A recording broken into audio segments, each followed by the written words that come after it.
It's almost impossible to pick up a daily paper without reading about a person who has achieved some unusual accomplishment, and almost invariably these stories include the overcoming of what at one time appeared to be virtually insurmountable handicaps. A boy whose legs were terribly burned and who seemed destined to a life as a cripple becomes one of the world's outstanding track stars. A poor boy amasses a fortune. A woman, blind and deaf from birth, becomes one of the most inspirational personalities of all time. Every day, a new and dramatic story appears somewhere. Obstacles overcome, outstanding success achieved. They're too numerous to mention. But how and why? These persons do far more than the unhandicapped to overcome obstacles that seem insurmountable and achieve the success they seek. Why? The answer, if fully understood, will bring you and me anything we really want, and it's deceptively simple. These people have goals. That is, they fix in their minds a point they have to reach, something that's more important than the effort and time that have to be expended in its achievement. A dream seen only in the mind and felt in the heart that's too big to be denied. A dream which rises before their eyes when they awaken in the morning and is the last thing they think about as they drop off to sleep at night. This dream, invisible to all the world except to the person who holds it, is responsible for perhaps every great advance of man. It's the prime cause of much of what we see in the world around us. Everything worthwhile achieved by man is a dream come true, a goal reached. It has been said, what the mind of man can conceive and believe, it can achieve.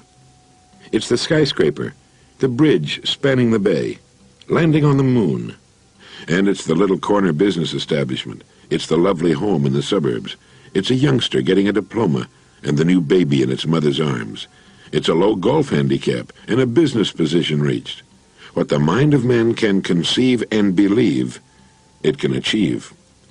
Do you know what this means to you and me?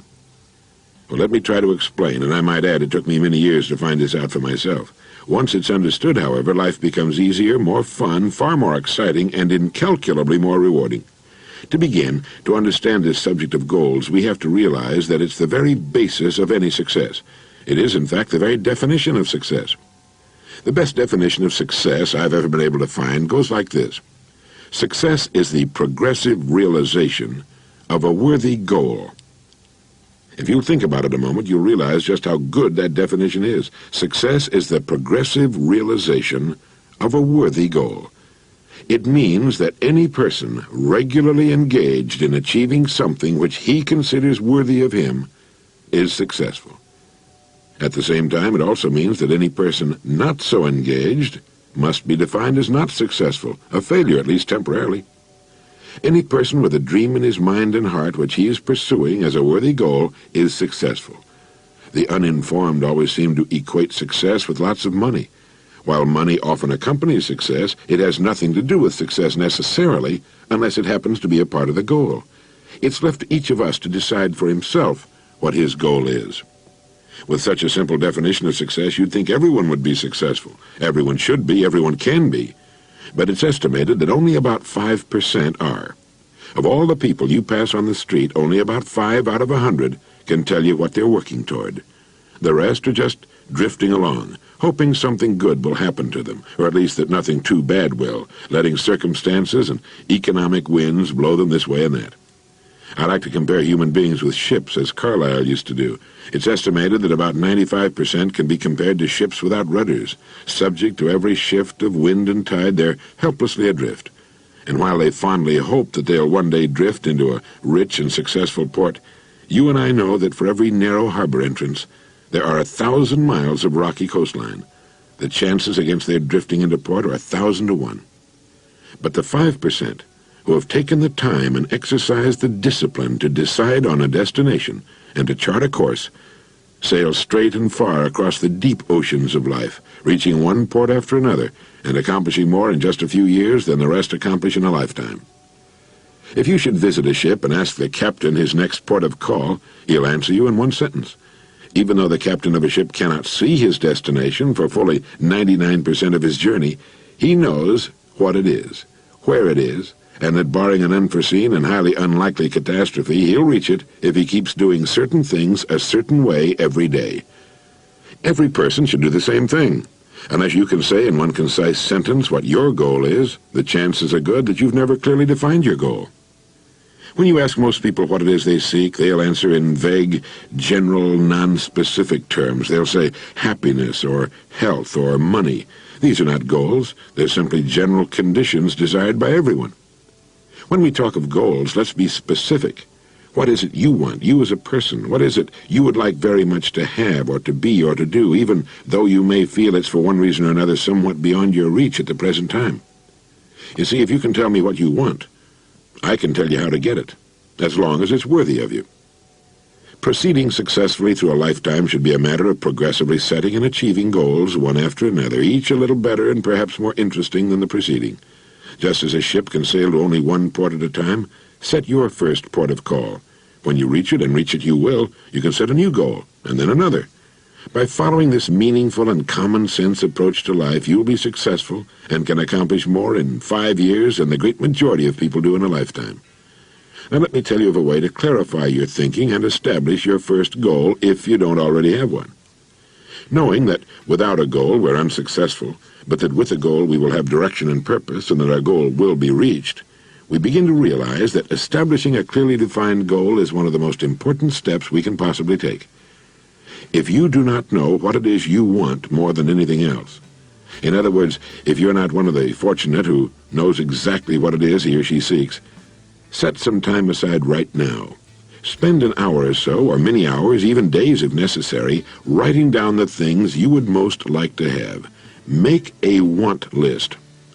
This could include a more beautiful home, a new car, a wanted child, a certain amount of money, a better job, better grades, a particular position in your school or organization, any one of 100 things. Write down as many as you can think of. If you're married, it's a good idea to do this with your spouse. When you've written down all the things you want, all of them, choose one. Only one that you want more than all the others. Write this on a separate sheet or draw a circle around it. Now put the sheet away and forget about all the ideas except the one you've decided to accomplish first. Like a ship, a person can reach only one port at a time. Most of the confusion and indecision suffered by the majority of people is caused by their half-heartedly wanting so many things that they can't decide which to go after first. As a result, they run in circles and often accomplish little or nothing at all. Remember, as a rule, you can achieve only one goal at a time. Once you've decided upon the one goal you first intend to reach, write it out on a card to carry with you. Think about it the first thing in the morning and the last thing at night. Think about it as often during the day as you can. By doing this, you'll be forcing your goal into your subconscious mind, from which will come the answers as you need them for its accomplishment. This is the process used by the world's successful men and women. Think about your goal as often as you can. Get a mental image of it as having already been accomplished. But be sure to be absolutely specific. Don't generalize. If your goal is a certain amount of money, write down the exact amount and the time limit for earning it. If your goal is a beautiful home, get a picture of the exact home, even if you have to pay an architect to draw the plans for you. You might as well, because you will achieve it. But be very careful on what you set your mind and heart, for if you want it strongly enough, you'll get it. I spent more than 16 years looking for the so-called secret of success. I wanted to know what element or elements separate the haves from the have-nots, not just in a financial sense, although that's certainly an important part of living, but in every sense. I started looking for the answer in 1933 during the Depression, and I didn't find it until New Year's Day, 1950. All of a sudden I realized that in the hundreds of lives I'd studied, in the countless books I'd read, a plain and simple fact had been staring me in the face all along, and it is simply that we become what we think about. You see, you are at this moment nothing more than the sum total of your thoughts to this point. Similarly, you'll be next year, 5 years from now, and so on, what you think about from this point onward. That's why establishing a goal is vital to success. Unless we're thinking about the thing we wish to accomplish, our thinking is erratic, confused, jumping first from one thing to another, with the result that we accomplish nothing, arrive nowhere, travel in circles. By thinking every morning, every night, and as many times during the day as we can about the single goal we've established for ourselves, we actually begin moving toward it and bringing it toward us. When we concentrate our thinking, it's like taking a river that's twisting and turning and meandering all over the countryside and putting it into a straight, smooth channel. Now it has power, direction, economy, speed, It's the same with our minds. Once we know where we're going, we know why we get out of bed in the morning. We know why we're working, and why it's important to do the very best work of which we're capable. We know why it's vital that we cut ourselves away from the big, sluggish river of people who are drifting without purpose, and cut the channel straight and clear to the number one dream in our heart. Some evening, during the rush hour, stand at a busy street corner and watch the passing crowd. Observe how they walk. Look at their faces. Do they seem interested, happy, purposeful, interesting? Or do they seem, for the most part, dull, uninterested, bored? If you watch long enough, you'll see a person with a quick and purposeful step, a good carriage and posture, with interesting, intelligent eyes, who walks as though he knows where he's going and who's going to insist on getting there. He's a man with a goal, a dream in his mind and heart. Several billion human beings on Earth would give anything they have for the freedom and personal liberty you and I take for granted, to have the right to choose their work and their goals, to enjoy our bountiful standard of living, to know the peace and privacy of our homes, and to have laws which protect the citizen rather than persecute him. We have it all, and yet in the midst of our plenty, millions lead unhappy, aimless lives, living from day to day, month to month, confused, dispirited, in a prison of their own manufacture. These are the people who have never made the decision that could set them free. They've not decided what to do with their lives, even in our climate of freedom. As Carlyle said, the man without a purpose is like a ship without a rudder.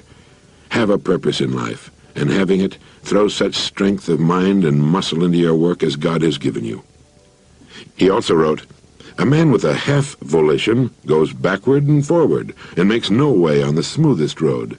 A man with a whole volition advances on the roughest, and will reach his purpose, if there be even a little wisdom in it." And Munger said, "There is no road to success but through a clear, strong purpose. Nothing can take its place. A purpose underlies character, culture, position, attainment of every sort. So decide on your goal. Insist upon it. Look at your goal card every morning, every night, and as many times during the day as you can. Force your goal into your subconscious mind. See yourself as having attained it.